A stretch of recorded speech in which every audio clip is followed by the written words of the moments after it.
अक्टूबर का बाग ऐसा लगता है मानो सुनहरी पत्तियों की सरसराहट के बीच वह शांति से सो रहा हो। पर असल में इसी वक्त आप एक अहम परीक्षा दे रहे हैं। यह तय करेगा कि वसंत में आपका बाग फूलों से लहलहाएगा या आपको बस सूखी बेजान टहनियां ही मिलेंगी। आज हम अक्टूबर में की जाने वाली 15 ऐसी घातक गलतियों पर बात करेंगे जिनके लिए वसंत में भारी कीमत चुकानी पड़ेगी। और यकीन मानिए, इनमें से कुछ इतनी छिपी हुई है कि अनुभवी माली भी उन्हें कर बैठते हैं। कई लोग सोचते हैं कि अक्टूबर आराम करने का महीना है। फसल कट चुकी है, पत्ते लगभग झड़ गए हैं, तो अब आराम किया जा सकता है। पर यही सबसे बड़ी भूल होती है। अक्टूबर मौसम का अंत नहीं है। ये तो अगले सीजन की तैयारी का शुरुआती दौर है।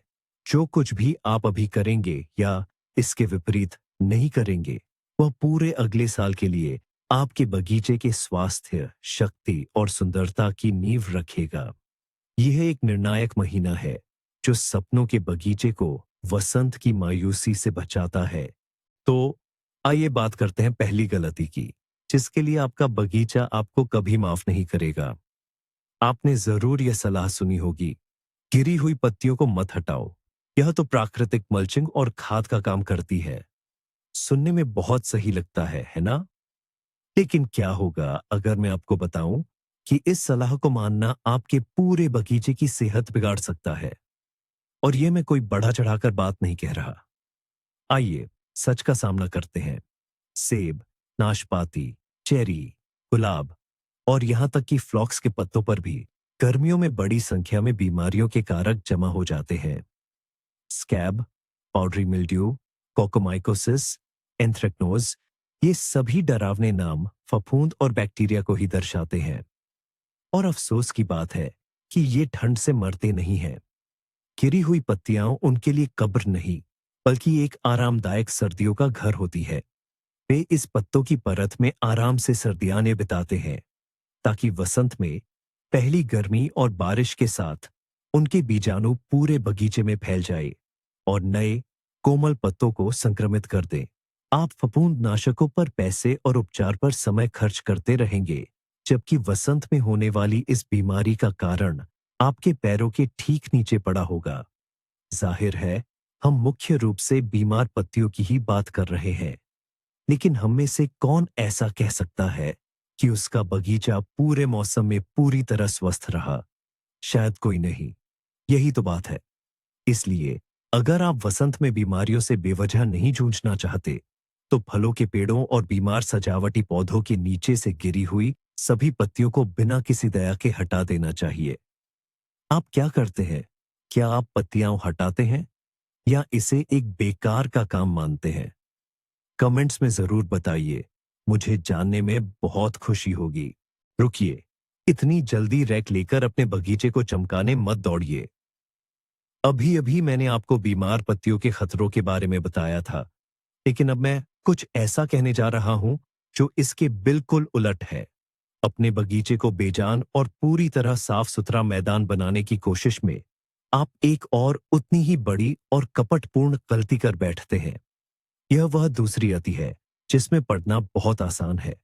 पेड़ों और झाड़ियों के नीचे की एकदम नंगी जमीन की कल्पना कीजिए। क्या यह सुंदर दिखता है? शायद। लेकिन प्रकृति के लिए यह एक आपदा है। ऐसी मिट्टी बहुत गहराई तक जम जाती है, हवा उसे उड़ा ले जाती है और पतझड़ की बारिश उसे बहा देती है। आप केंचुओं और अन्य लाभकारी सूक्ष्म जीवों को उनके प्राकृतिक आश्रय और भोजन से वंचित कर देते हैं, क्योंकि वे ही आपकी मिट्टी को जीवित और उपजाऊ बनाते हैं।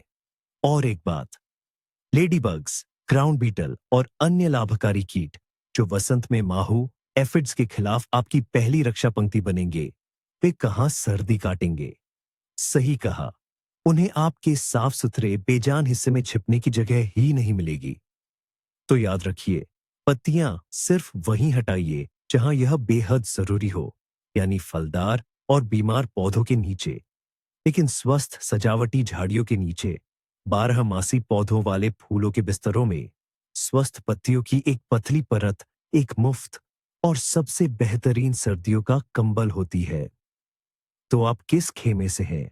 उन लोगों में से जो एक एक तिनका तक साफ कर देते हैं, या जो सुनहरा संतुलन खोजते हैं, तो फसल कटने के बाद हमारी क्यारियां खाली पड़ी हैं। ऐसा लगता है कि इस साल का हमारा काम पूरा हो गया। लेकिन अगर आप उन्हें बस ऐसे ही वसंत तक छोड़ देते हैं, तो आप अपने लिए मिट्टी की एक बड़ी आपदा को न्योता दे रहे हैं। पतझड़ में नंगी, बिना ढकी जमीन आपके बगीचे के शरीर पर एक खुला घाव है। कल्पना कीजिए क्या होता है। ठंडी पतझड़ की बारिशें बेसहारा मिट्टी पर टूट पड़ती हैं। वे सिर्फ पानी नहीं बरसाती, बल्कि जोर से उस पर वार करती है, उसकी संरचना को बिगाड़ती है और उसे पत्थर जैसा सख्त बना देती है। वे सभी हवा के रास्ते, जिनसे जड़ें सांस लेती थीं और उपयोगी सूक्ष्म जीव पनपते थे, बंद हो जाते हैं। फिर पाला पड़ता है। गीली सख्त मिट्टी गहराई तक जम जाती है, एक बर्फीले मोनोलिथ में बदल जाती है। ऐसी परिस्थितियों में बहुत कम उपयोगी जीव बच पाते हैं। और वसंत में जब आप अपने खेत में आएंगे, तो आपको भुरभुरी और उपजाऊ मिट्टी नहीं मिलेगी, बल्कि एक फटी हुई कठोर पपड़ी आपका इंतजार करेगी। उसे खोदने में आपको बहुत मेहनत करनी पड़ेगी। और ऐसी बेजान जमीन में अच्छी फसल की तो उम्मीद भी नहीं की जा सकती। तो याद रखें, जमीन को कभी खाली नहीं छोड़ना चाहिए। तो आप अपनी क्यारियों को पतझड़ के खालीपन से कैसे बचाते हैं? हरी खाद से, पलवार से, या शायद आपका कोई अपना खास तरीका है?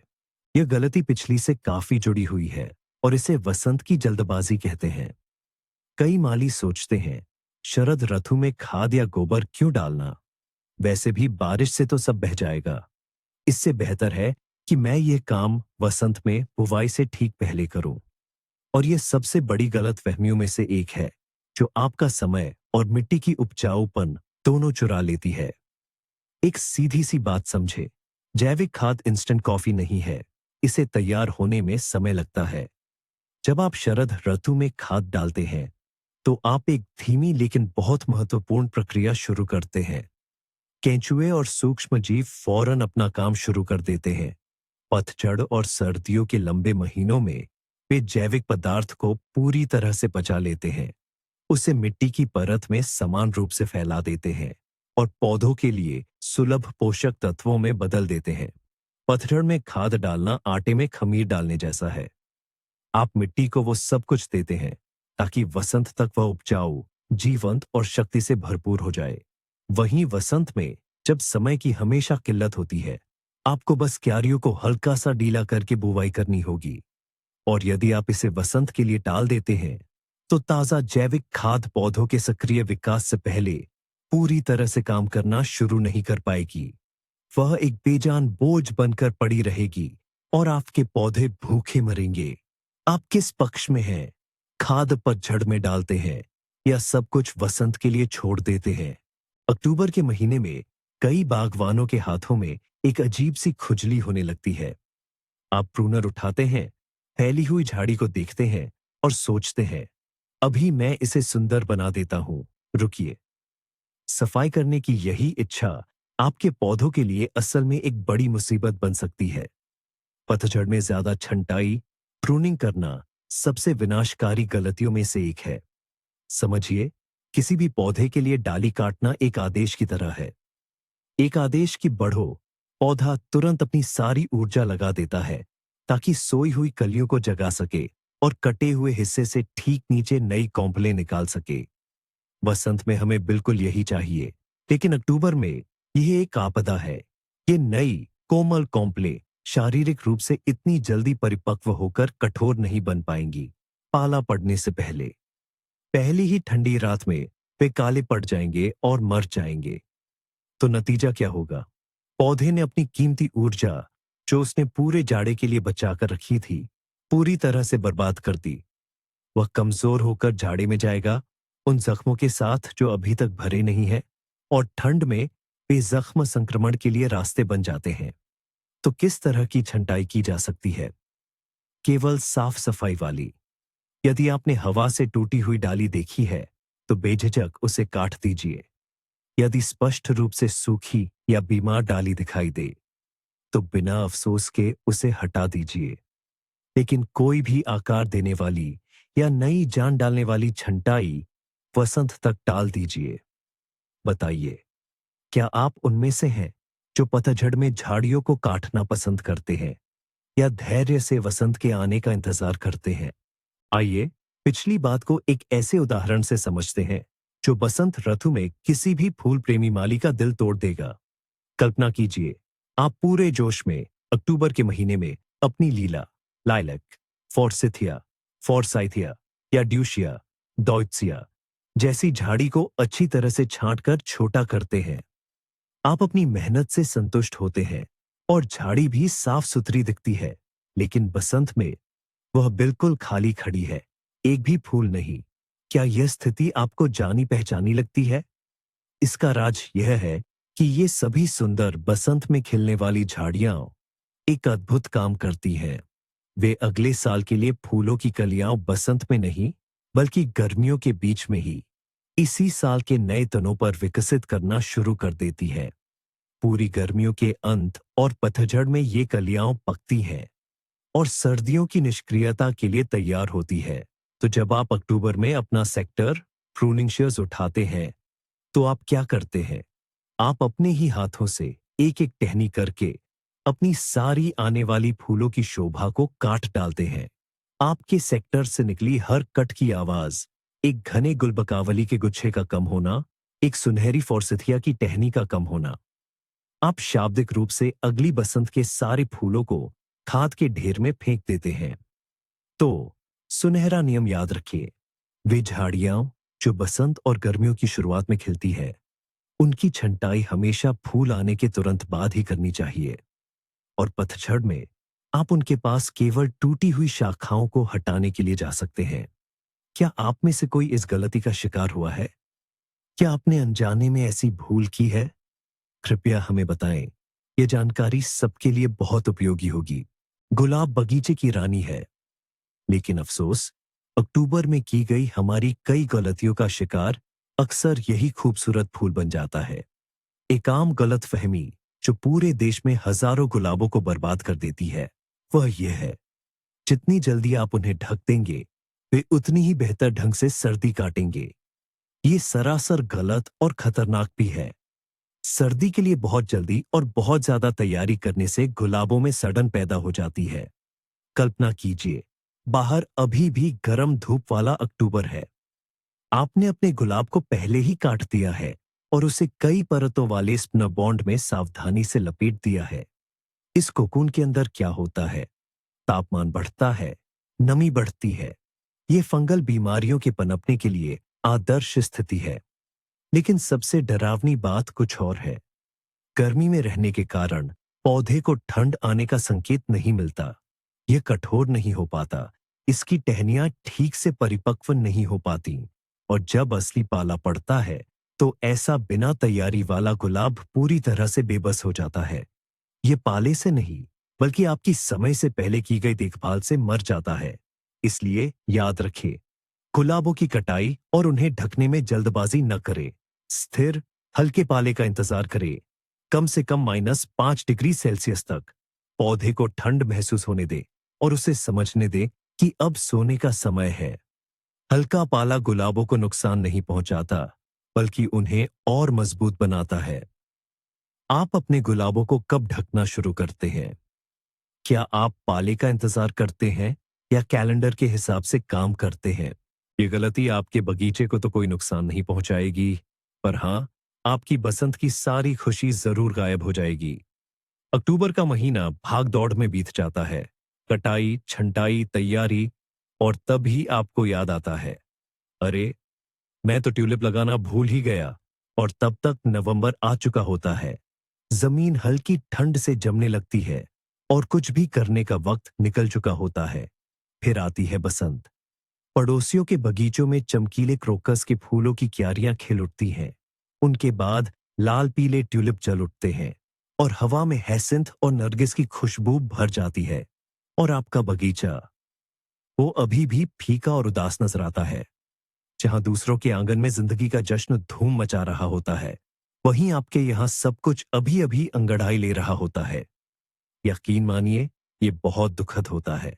बसंत में खिलने वाले बल्ब वाले फूल ये खूबसूरती की पहली लहर होते हैं, जो सर्दियों की नीरसता को धो डालती है। और इस लहर की नींव केवल पतझड़ में सितंबर-अक्टूबर में ही रखी जा सकती है। इसी समय बल्बों को जड़ें जमाने, शक्ति इकट्ठा करने और सर्दियों की नींद के लिए तैयार होने का मौका मिलता है। बसंत में बल्ब लगाना कुछ एक अपवादों को छोड़कर अच्छे नतीजे नहीं देता। तो अगर आप चाहते हैं कि आपकी बसंत भी रंगीन और फूलों से भरी हो, तो बल्बों को खरीदने और लगाने में देर न करें। इसे अभी के अभी कर लें। वैसे, आपने इस साल कौन से बल्ब वाले फूल लगाए हैं? या शायद कुछ नया आजमाने की सोच रहे हैं? हमें टिप्पणियों में बताएं।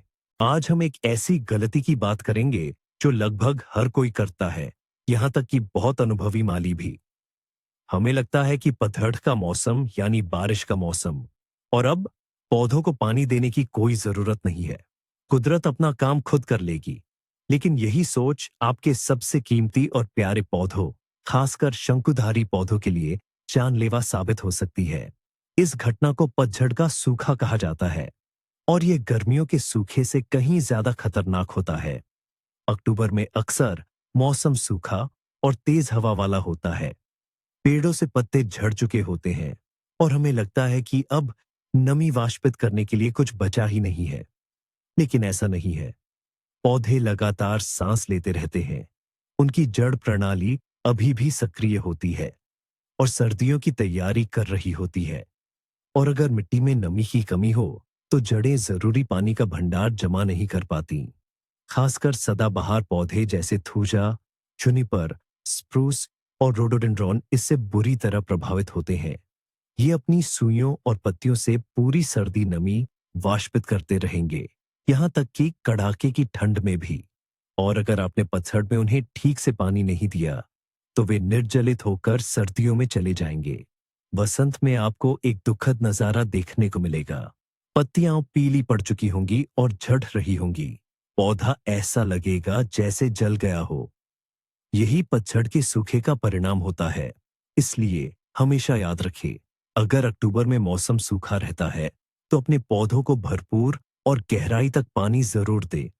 पेड़ों और झाड़ियों के नीचे की मिट्टी को इतना पानी दें कि वह कम से कम 50 से 60 सेंटीमीटर तक गीली हो जाए। ये उनकी पूरी लंबी सर्दी के लिए एक तरह का बीमा है। तो क्या आप अपने बगीचे को पतझड़ में पानी देते हैं? आइए, देवदार जैसे शंकुधारी वृक्षों, कॉनिफर्स पर थोड़ा और गौर करें, क्योंकि इन्हें नजरअंदाज करना एक बहुत बड़ी और महंगी गलती हो सकती है। ये हरे भरे और सुंदर दिखते हैं और ऐसा लगता है कि मानो सब कुछ ठीक है। लेकिन यही उनका सदाबहार हरापन उनके लिए मुसीबत का सबब बन जाता है। पर्णपाती डिसिडुअस पेड़ों के विपरीत, जो अपनी पत्तियां गिराकर गहरी नींद में चले जाते हैं, शंकुधारी पेड़ सोते नहीं हैं। उनकी सुइयां, पत्तियां पूरी सर्दी जीवित रहती हैं और सांस लेती रहती हैं। अब जरा कल्पना कीजिए, सर्दियों का सूरज निकलता है, भले ही वह बहुत तेज न हो। यह सूरज की किरणें गहरी हरी सुइयों को गर्म करती है। हवा से शाखाएं हिलती है। ये दोनों कारक सुइयों से कीमती नमी को वाष्पित, एवापोरेट करने पर मजबूर करते हैं। इस प्रक्रिया को ट्रांसपिरेशन, वाष्पोत्सर्जन कहते हैं। और यह ठंड में भी नहीं रुकती। तो इस दौरान जमीन के नीचे क्या हो रहा होता है? जमीन जमी हुई होती है, जड़ें बर्फीले शिकंजे में फंसी होती हैं और नुकसान की भरपाई के लिए एक बूंद भी पानी सोख नहीं पाती। इसका परिणाम एक घातक असंतुलन होता है। सुइयों से नमी निकलती रहती है, लेकिन जमीन से नई नमी नहीं मिल पाती। पौधा धीरे धीरे लेकिन निश्चित रूप से सूख कर मर जाता है, जो हम वसंत ऋतु में सनबर्न या धूप से झुलसना कहते हैं। यानी वो भूरी सूखी हुई सुइयां दरअसल 90% मामलों में सर्दियों में पानी की कमी, डिहाइड्रेशन का नतीजा होती है।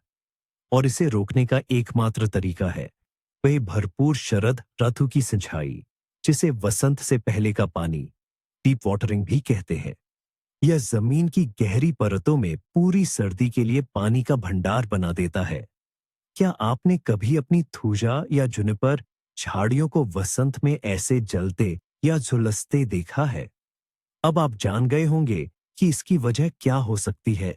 यह गलती हमारी उस हमेशा की उम्मीद की वजह से होती है कि सब ठीक हो जाएगा। हम एक छोटा, अभी अभी लगा हुआ या नाजुक पौधा जैसे कि हाइड्रेंजिया लगा देते हैं और सोचते हैं, अरे आजकल तो सर्दियां गर्म होती है, किसी तरह से ये सर्दी काट ही लेगा। पर वसंत में हम उदास मन से काली पड़ी बेजान टहनियों को देखते रह जाते हैं। समझिए, ये छोटे पौधे, खासकर जो इस पतझड़ या वसंत में लगाए गए हैं, वे बगीचे के बच्चों जैसे होते हैं। उनकी जड़ें अभी पूरी तरह विकसित नहीं हुई हैं। उन्होंने पर्याप्त पोषक तत्व जमा नहीं किए हैं। उनकी छाल अभी पतली और बेहद नाजुक है। कोई भी तनाव, चाहे वह कड़ाके की ठंड हो, बर्फीली हवा हो या बार बार तापमान का बदलना हो, उनके लिए जानलेवा साबित हो सकता है। यही बात गर्म मौसम पसंद करने वाले पौधों पर भी लागू होती है। भले ही वे आपके बगीचे में कई सालों से लगे हों, लेकिन असामान्य रूप से ठंडी या बिना बर्फ वाली सर्दी उन्हें तबाह कर सकती है। बागवानी में सिर्फ किस्मत के भरोसे रहना एक बेकार और बहुत महंगा काम है, क्योंकि वसंत में आपको फिर से नर्सरी जाना होगा और मरे हुए पौधे की जगह नया पौधा खरीदना पड़ेगा। इसलिए आलस न करें। छोटे पेड़ों के तने के चारों ओर खाद या पीठ मॉस की मोटी परत बिछाए, मल्च करें। गर्म जलवायु पसंद करने वाली झाड़ियों को स्पन बॉन्ड कपड़े या चीड़ की टहनियों से अच्छी तरह ढक दें। इन आसान कामों में बहुत कम समय लगता है, लेकिन ये आपके हरे भरे साथियों की जान बचा सकते हैं और वसंत में आपके पैसे और मानसिक तनाव दोनों को बचा सकते हैं। क्या आपके बगीचे में भी ऐसे पौधे हैं जिन्हें सर्दियों में खास देखभाल की जरूरत होती है? आप उन्हें कैसे बचाते हैं? आइए, सर्दियों में आपके पेड़ों को घेरने वाले सबसे अप्रत्याशित खतरों में से एक के बारे में बात करें, और वह है सर्दियों की धूप। जी हां, आपने बिल्कुल सही सुना। फरवरी या मार्च की यह सौम्य हल्की धूप असल में पेड़ों की छाल के लिए एक असली दुश्मन बन सकती है, खासकर युवा पौधों के लिए। जरा इसकी प्रक्रिया पर गौर कीजिए। दिन में तेज धूप पेड़ के गहरे रंग के असुरक्षित तने पर सीधी पड़ती है। ये काली सतह बहुत ज्यादा गर्म हो जाती है। कभी कभी तो तापमान प्लस में चला जाता है, जिससे पेड़ की छाल के ऊतक हल्के से फैल जाते हैं और रात में कड़ाके की ठंड पड़ती है। दिन में गर्म हुई और नमी वाली छाल तेजी से जम जाती है और सिकुड़ जाती है।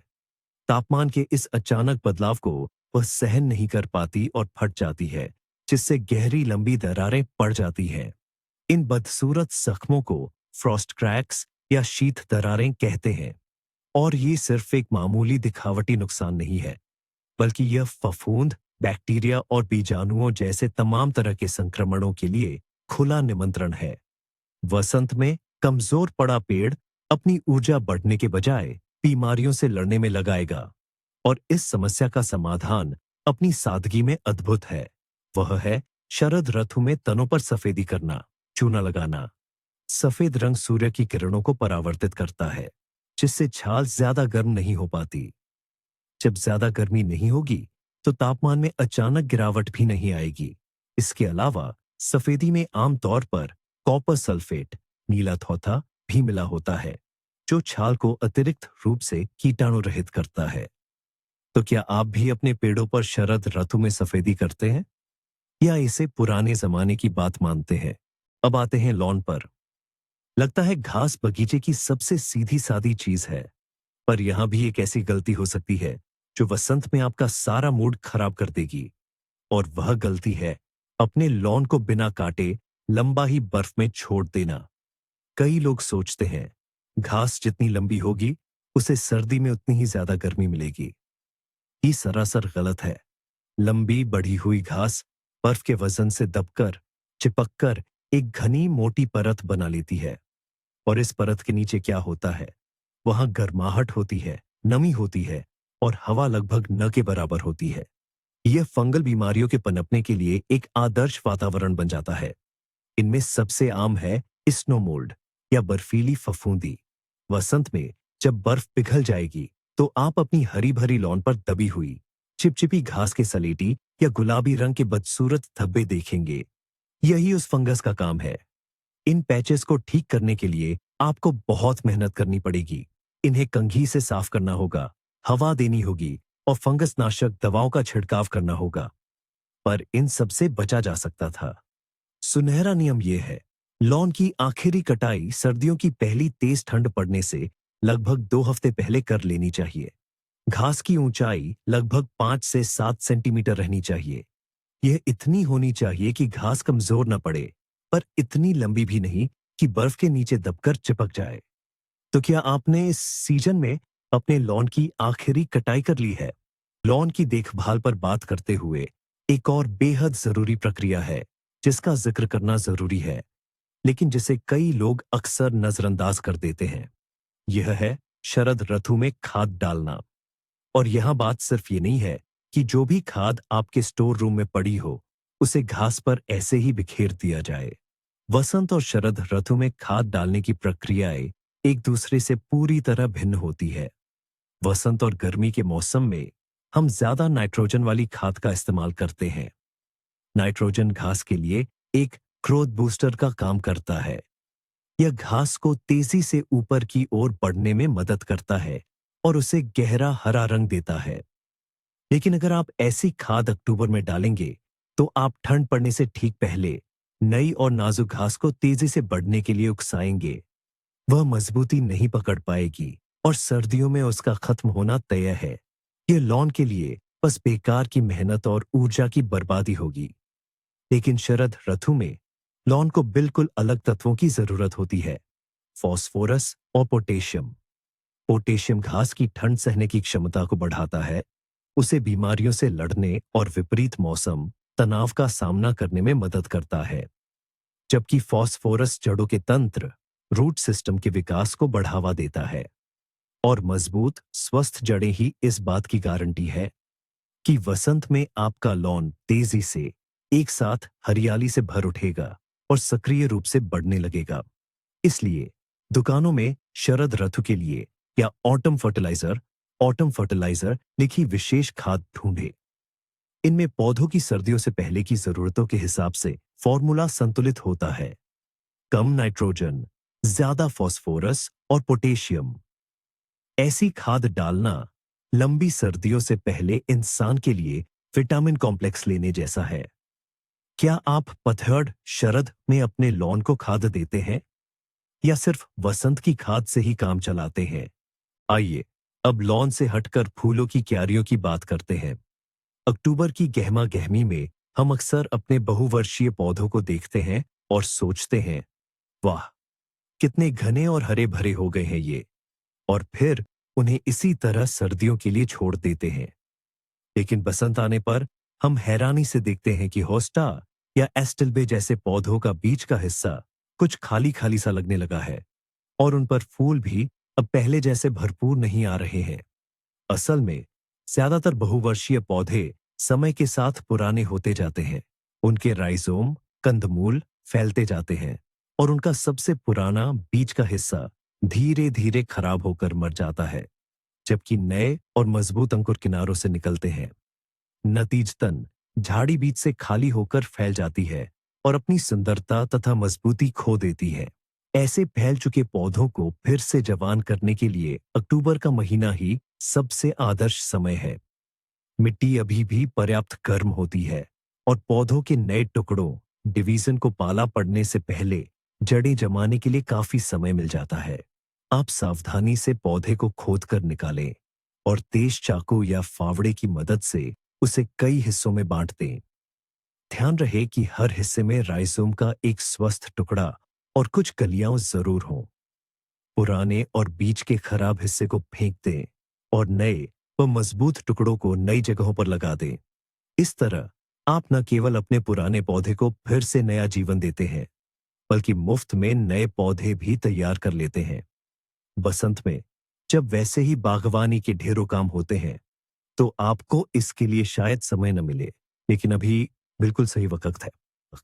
यह लापरवाही अगले मौसम में कीटों और बीमारियों के लिए एक खुला निमंत्रण है। हम फसल काटते हैं, फलों का आनंद लेते हैं, लेकिन जो कुछ डालियों पर छूट जाता है या जमीन पर गिर जाता है, उसे अक्सर अनदेखा कर देते हैं। कुछ सिकुड़े हुए काले पड़े सेब डालियों पर लटके हैं या किसी भी पेड़ के नीचे सड़े हुए फल पड़े हैं। क्या फर्क पड़ता है ना? लेकिन यही तो बहुत बड़ा फर्क है। डाली पर लटका हर ऐसा भूला हुआ सूखा फल सड़न रोग मोनिलियोसिस का अड्डा होता है। बीमारी फैलाने वाला फंगस कहीं नहीं जाता। वह इस फल में ऐसे मजे से सर्दियां बिताता है जैसे किसी आरामदायक घर में। और वसंत में पहली गर्मी के साथ ही इस फंगस के स्पोर्स पूरे बगीचे में फैल जाते हैं, जिससे नए फूल और फल की कलियां संक्रमित हो जाती हैं। और गिरे हुए फलों का क्या? ये फल छेदक कीट और दूसरे कीटों के लिए एक दावत और सर्दियों का ठिकाना होते हैं। इनके लार्वा और प्यूपा इन सड़े हुए फलों के ठीक नीचे मिट्टी में आराम से सर्दियां बिताते हैं, ताकि वसंत में वे पूरी ताकत से आपकी अगली फसल पर हमला कर सकें। इसलिए याद रखिए, फसल काटने के बाद पूरे बाग की अच्छी तरह से जांच पड़ताल करनी चाहिए। डालियों से एक एक सूखा फल हटा दें, जमीन से सारे गिरे हुए फल उठा लें और इन्हें गलती से भी खाद में न डालें। इन बीमार फलों को या तो जला दें या अपने बाग खेत की सीमा से बाहर कहीं गहरा गड्ढा खोदकर दबा दें। सच सच बताइए, क्या आप हमेशा बाग से फसल के सारे बचे हुए हिस्से हटाते हैं या कभी-कभी आलस कर जाते हैं? कल्पना कीजिए कि आपके बगीचे में कीटों का एक पूरा शहर बसा हुआ है। गर्मियों में ये आपकी फसलों पर खूब दावत उड़ाते हैं और जैसे ही सर्दियां आने लगती है, ये ठंड से बचने के लिए एक सुरक्षित ठिकाना ढूंढने लगते हैं। और आप अनजाने में ही सही इन्हें हजारों 5 स्टार होटलों का पता दे देते हैं। ये ठिकाने और कुछ नहीं बल्कि पेड़ों की छाल में मौजूद दरारें, जमीन पर गिरी सूखी पत्तियां और मिट्टी की ऊपरी परत ही होती है। इन्हीं जगहों पर एफिड्स के अंडे, सॉफ्टफ्लाई के प्यूपा, माइट्स और ज्यादातर फंगस के बीजाणु पूरी सर्दी आराम फरमाते हैं। पतझड़ में बगीचे की इस खास सफाई को नजरअंदाज करना चोरों के लिए अपने घर का दरवाजा खुला छोड़ने जैसा है। आप इन सभी कीट शत्रुओं की पूरी सेना को सर्दियों में डेरा डालने के लिए ग्रीन सिग्नल दे देते हैं। और जैसे ही वसंत में पेड़ पौधों की कलियां फूटती हैं, ये भी उनके साथ जाग उठते हैं। लेकिन तब तक ये कीट शत्रु भूखे, कुस्सैल और प्रजनन के लिए पूरी तरह से तैयार हो चुके होते हैं। और फिर आपको पूरे मौसम इनसे एक भयंकर युद्ध लड़ना पड़ता है, बार बार केमिकल का इस्तेमाल करके। लेकिन इसका एक आसान और बेहतर तरीका भी है। देर पतझड़ में जब पेड़ों से सारे पत्ते पूरी तरह झड़ चुके हों और पेड़ों में रस का प्रवाह रुक गया हो, लेकिन हवा का तापमान अभी भी शून्य से ऊपर हो, तब इरिडिकेटिंग ट्रीटमेंट या जड़ से खत्म करने वाली विशेष छिड़काव किया जाता है। इस दौरान बगीचे को यूरिया, कार्बामाइड या फेरस सल्फेट, हराकसीस जैसे अत्यधिक गाढ़े घोलों से अच्छी तरह से स्प्रे किया जाता है। ये घोल पेड़ों की छाल और उनके चारों ओर की मिट्टी में छिपे हुए कीटों के सुप्त चरणों और बीमारियों के बीजाणुओं को अक्षरशः जलाकर खत्म कर देते हैं। यह एक मजबूत और शुरुआती बचाव का तरीका है, जो अगले मौसम की शुरुआत में ही संक्रमण और कीटों की संख्या को काफी हद तक कम करने में मदद करता है। क्या आप अपने बगीचे में ऐसी विशेष सफाई करते हैं या इसे गैर जरूरी मानते हैं? यह गलती बगीचे में नहीं, बल्कि स्टोर रूम या गैराज के दरवाजे पर होती है। पूरे दिन की मेहनत से थककर हम अक्सर औजारों को जैसे तैसे फेंक देते हैं। पौधों के रस से सने बागवानी कैंची, मिट्टी लगी फावड़ा, खरपतवार के अवशेष वाली खुरपी, अरे बसंत में साफ कर लेंगे, हम सोचते हैं। और बसंत आने पर हमें इसका बहुत पछतावा होता है। सबसे पहले तो यह बिल्कुल भी व्यावहारिक नहीं है। सर्दियों में फावड़े पर लगी गीली मिट्टी पत्थर बन जाएगी, जिसे हथौड़े से तोड़कर हटाना पड़ेगा। बागवानी कैंची और आरी के ब्लेड पर लगा पौधों का रस जंग का कारण बनेगा और बसंत तक आपका तेज औजार जंग खा जाएगा। इसे साफ करने और तेज करने में बहुत समय लगेगा, अगर ऐसा करना मुमकिन भी हुआ तो। लेकिन एक और भी बड़ी और छिपी हुई खतरा है। मिट्टी और पौधों के बचे हुए अंशों पर खरपतवार के बीज, बीमारियों के बीजाणु और कीटों के अंडे जीवित रह सकते हैं। और बसंत में उन्हीं गंदे औजारों को हाथ में लेकर आप अपने ही हाथों से इस सारे रोग को अपने साफ, पुनर्जीवित हो रहे बगीचे में फैला देंगे। आप बिना जाने ही एक पौधे से दूसरे पौधे तक बीमारी फैलाते रहेंगे। इसलिए एक अच्छी और उपयोगी आदत डाल लें। काम करने के बाद हमेशा औजारों से मिट्टी और पौधों के अवशेषों को हटाएं। ब्लेड को सूखे कपड़े से पोंछे या उससे भी बेहतर अल्कोहल या किसी भी एंटीसेप्टिक में भिगोए हुए कपड़े से साफ करें। धातु के हिस्सों पर मशीन का तेल लगाएं। इसमें सिर्फ 5 मिनट लगेंगे, लेकिन यह आपको अगले सीजन में बहुत सारा समय, पैसा और तनाव से बचाएगा। एक ऐसी गलती जो सीधे आपकी जेब पर भारी पड़ती है। शरद ऋतु में हम अपनी छत और आंगन से बाहरी पौधों को तो हटा लेते हैं, लेकिन अक्सर खाली गमलों को सर्दियों में बाहर ही छोड़ देते हैं। खासकर यह सुंदर, महंगे सेरेमिक, टेराकोटा या मिट्टी के गमलों के साथ होता है। हमें लगता है इनका क्या बिगड़ेगा, ये तो मजबूत होते हैं। लेकिन हम अपने सबसे बड़े दुश्मन पानी और भौतिकी के नियमों को भूल जाते हैं। शरद ऋतु में गमले में बची हुई मिट्टी में बारिश से नमी जमा हो जाती है। यहां तक कि अगर गमला खाली भी हो तो भी पानी उसके अंदर चला जाता है। और जब पानी जमता है तो क्या होता है? बिल्कुल सही, वह फैलता है, और वह भी जबरदस्त ताकत के साथ फैलता है। इस ताकत का सामना सबसे मजबूत सिरेमिक भी नहीं कर सकता। जमने वाला पानी गमले की दीवारों पर अंदर से दबाव डालेगा, और एक बर्फीली रात आप एक खास तरह की चटकने की आवाज सुनेंगे। वसंत ऋतु में जब बर्फ पिघलेगी तो आपको अपने पसंदीदा गमले की जगह सिर्फ टूटे टुकड़ों का ढेर मिलेगा, और यह बहुत दुखद होता है, खासकर अगर गमला महंगा या कोई यादगार वस्तु थी। इसलिए नियम सीधा है, सभी छिद्रपूर्ण गमलों को जो नमी सोख सकते हैं सर्दियों के लिए मिट्टी से खाली करके अच्छी तरह सुखाकर और ऐसी जगह रखना चाहिए जहां पाला न जमे, जैसे कि शेड, तहखाने या गैरेज में। प्लास्टिक के गमलों को पाला उतना डरावना नहीं लगता, लेकिन उन्हें भी हटाना बेहतर है ताकि ठंड में प्लास्टिक कठोर और भंगुर न हो जाए। और आखिर में एक और बड़ी गलती जो किसी खास काम से जुड़ी नहीं है बल्कि हमारे दिमाग में बैठी है, ये वो सोच है कि बस अब तो मौसम खत्म हो गया, अगले बसंत तक आराम किया जा सकता है। अक्टूबर के अंत में जब आखिरी फसल काट ली जाती है और पत्तियां हटा दी जाती हैं, तो मन में एक जबरदस्त लालच आता है कि बस बगीचे का दरवाजा बंद कर दिया जाए और अप्रैल तक उसे भूल जाए। यही मानसिक अलगाव या बगीचे से ध्यान हटाना हमारी सबसे बड़ी भूल होती है, क्योंकि बगीचा तुरंत सो नहीं जाता, उसमें कई प्रक्रियाएं जारी रहती हैं। अभी भी नमी के लिए गहराई से सिंचाई की जा सकती है। पेड़ों पर चूना लगाने का भी यह सही समय है। औजारों को व्यवस्थित करने और गमलों को सही जगह रखने का भी समय होता है। अक्टूबर और यहां तक कि नवंबर की शुरुआत ये अंत नहीं है, बल्कि एक बेहद महत्वपूर्ण संक्रमण काल है। जब आप मानसिक रूप से मौसम का अंत बहुत जल्दी मान लेते हैं, तो आप बस कीमती समय गंवा देते हैं। आप उन समस्याओं पर ध्यान नहीं देते जिन्हें अभी आसानी से हल किया जा सकता है, लेकिन बसंत में वही एक बड़ा सिरदर्द बन जाएंगी। आप उन आदर्श मौसम का लाभ नहीं उठा पाते जिनमें ये काम अभी किए जा सकते हैं, जबकि बसंत में इन्हें हड़बड़ी और गंदगी के बीच करना पड़ेगा। इसलिए अपने बगीचे को अलविदा कहने में इतनी जल्दबाजी न करे।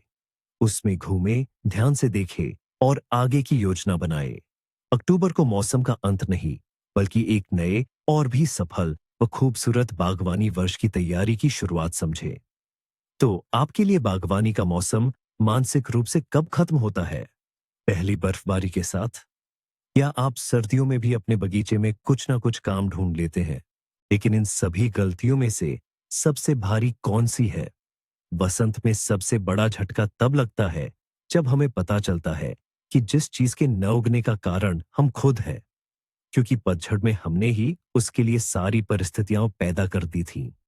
जरा कल्पना कीजिए, आपने सेब के पेड़ के नीचे पपड़ी लगे पत्ते वैसे ही छोड़ दिए, पास के थूजा पौधे को पर्याप्त पानी नहीं दिया और क्यारियों की मिट्टी को खुला छोड़ दिया। क्या होगा? बीमारी के बीजाणु, स्पोर्स, पत्तों में आराम से पूरी सर्दी बिता लेंगे। थूजा सर्दियों की तेज धूप से सूख जाएगा, क्योंकि जड़ों में नमी की कमी होगी, और खुली मिट्टी जम जाएगी, जिससे उसमें मौजूद सारा फायदेमंद माइक्रोफ्लोरा नष्ट हो जाएगा।